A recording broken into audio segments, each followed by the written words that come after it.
500 licenciés, ça nous positionne bien évidemment premier club de la région Auvergne-Rhône-Alpes et le 30e club de France sur près de 4000 clubs, ce qui est incroyable, il faut être honnête, pour une ville comme Aix-les-Bains.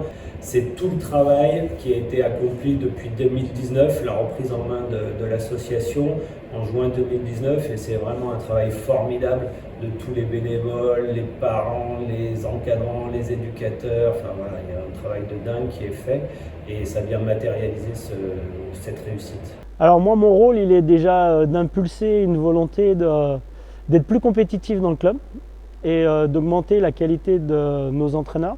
Donc moi, je m'appuie sur une équipe avec 3 personnes qui sont à plein temps avec moi. Donc Rudy qui est sur le site d'Aiguebelle essentiellement, enfin même quasiment. Et puis Charles et Nolan qui sont en formation ici. Et à côté de ça, j'ai encore 6 entraîneurs qui sont sur des équipes. Il y a certains jeunes du centre et des espoirs qui sont déjà venus nous aider sur les équipes jeunes.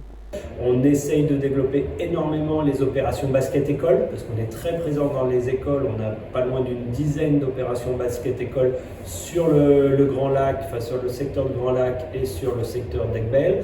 Donc voilà, mais on aimerait bien avoir plus de créneaux d'entraînement, plus de gymnases, plus d'infrastructures. Aujourd'hui, on a les bénévoles, on a les salariés. Maintenant, il nous faut de la place et il nous faut des créneaux pour lui remettre le sportif et vraiment passer du temps sur le terrain avec les jeunes et les moins jeunes pour développer le niveau sportif. On va essayer aussi de mettre en place plus de partenariats avec les mairies en local pour pouvoir développer le basket.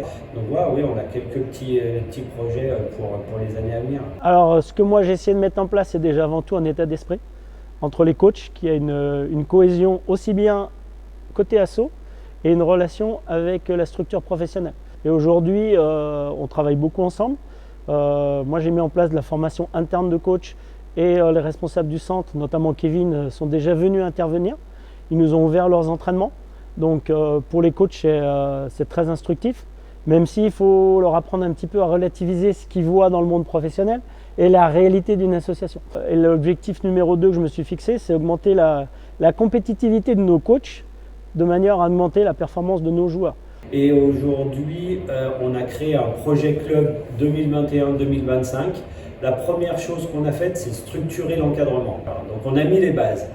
Après, on a développé toutes les opérations basket-école, on avait développé les opérations autour des écoles de mini-basket, on a renforcé les liens avec le centre de formation, on forme nos entraîneurs, etc. Donc on a mis les bases pour pouvoir demain s'occuper vraiment à 100% du sportif et développer notre niveau de jeu, augmenter notre niveau de jeu sur les plus petites catégories et après ça sera crescendo sur les plus grands. Ah ben pour nous, c'est une vitrine fantastique. Ça nous attire beaucoup de jeunes, que ce soit l'équipe pro, même toute la structure professionnelle, parce qu'on a des jeunes qui viennent dans l'idée de vouloir intégrer ce centre de formation, d'où l'intérêt pour moi de travailler aussi avec le centre, pour que nous, notre formation aille vers leurs attentes à eux, pour que nos jeunes à nous soient capables un jour d'aller vers le centre. C'est un peu l'idée du club, d'arriver à former nos jeunes et à attirer les meilleurs jeunes. Donc oui, c'est un problème d'organisation, mais ça se règle. Mais l'apport est tel qu'il y a beaucoup plus de positifs que de négatifs.